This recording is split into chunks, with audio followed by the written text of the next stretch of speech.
Tiba-tiba, polisi jahat ini tak lagi bisa berbicara. Tubuhnya kaku dan jatuh terduduk. Ternyata racun dari tanaman ungu itu telah bekerja dengan sempurna. Semua pembalasan Smita ini dilakukan setelah sebelumnya. Ratan yang telah berdandan dengan rapi. Ia berkata kepada ibunya bahwa sebentar lagi ia akan memiliki rumah sendiri. Membuat sang ibu pun tersenyum bahagia. Ratan menemui Gajendra dan dengan sombong mengatakan bahwa ia telah membeli rumah Smita. Jika Gajendra menginginkannya, ia harus membayar 2 kali lipat. Gajendra kesal, namun tak bisa berbuat apa-apa. Setelah itu Ratan datang ke rumah Smita. Mereka mengobrol di halaman belakang. Smita menyuguhkan teh susu, namun Ratan menolaknya karena yakin minuman itu telah diracuni. Smita lalu menyerahkan surat-surat rumah yang telah dibalik nama atas nama Ratan. Ratan memeriksa satu persatu dengan teliti, tanpa menyadari bahwa semua surat itu palsu. Sambil memeriksa, Ratan berkata santai, "Omong-omong, yang membunuh Shalu sebenarnya adalah anak buah Gajendra." Ia menjelaskan bahwa Pankaj dan Gajendra bersepakat membunuh Smita dan merebut surat rumahnya. Malam itu, anak buah Gajendra masuk ke rumah, namun keliru mengira Shalu sebagai Smita. Akibatnya, Shalu terbunuh.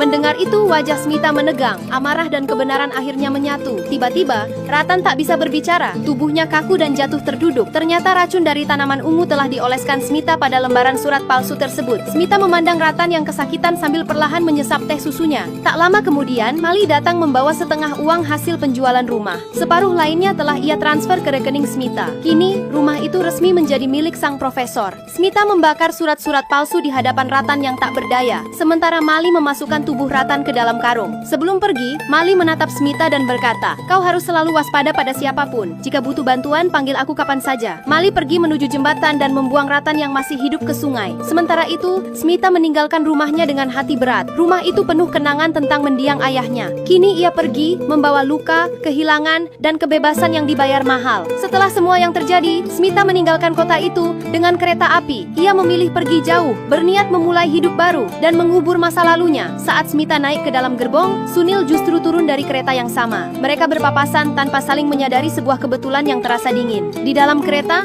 Smita duduk berhadapan dengan seorang pria tampan bernama Vicky. Percakapan sederhana berubah menjadi keakraban. Mereka saling bertukar nomor telepon, dan sejak saat itu, hidup Smita perlahan menemukan bab baru. Beberapa bulan kemudian, Smita dan Vicky menikah. Suatu hari, pasangan itu diundang makan malam di rumah salah satu keluarga Vicky. Di sana hadir dia, sepupu Vicky. Smita memperhatikan perubahan sikap Vicky, tatapannya terlalu lama, sikapnya terlalu dekat. Bahkan Vicky tampak mendekati sepupu lain bernama Malini. Hati Smita terusik. Dengan tenang namun tegas, Smita mengajak semua orang berkumpul di ruang tengah. Ia mulai bercerita tentang kematian seorang pria dan seorang wanita menggunakan nama samaran. Semua orang mendengarkan dengan serius, mengira itu hanya sebuah kisah peringatan. Namun mereka belum sadar kalau kali ini Smita sedang menceritakan kejadian yang sebenarnya terjadi.